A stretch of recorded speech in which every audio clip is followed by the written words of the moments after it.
Thanks for joining me. I'm going to show you the second of the two grips that I use. This one I call the high angle grip because the tool comes in high to the surface of the wood.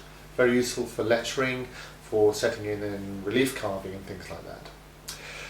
You'll need a medium gouge, something like 10mm, half an inch, 6 or 7, and a nice flat piece of carving wood to do this little exercise. To form the grip, hold the handle with your non-dominant hand, very much like a dagger. You can put the thumb on the top. Place the blade against the wood in a vertical position. Bring in the middle finger to support it. This is tight in between the wood and the blade, and then support that finger in turn with the other two fingers. Then pinch the blade between the finger, the index finger and the thumb. This is always gripping the blade. This is where the blade is gripped.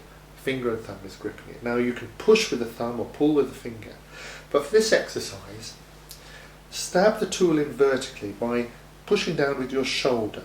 If you have the right hand down on the blade, this will be your right shoulder.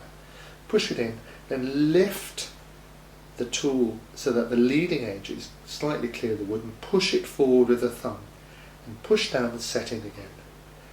Lift and push down, and you'll see that the tool is following in an arc.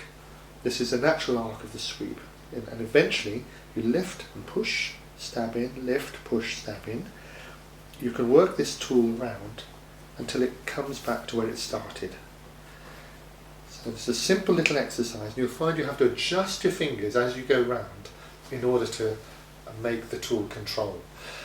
It's a little awkward, so you do need to practice this. Go clockwise and anti-clockwise around this circle, and you'll start to get a sense of how this high ankle grip works. Cheers.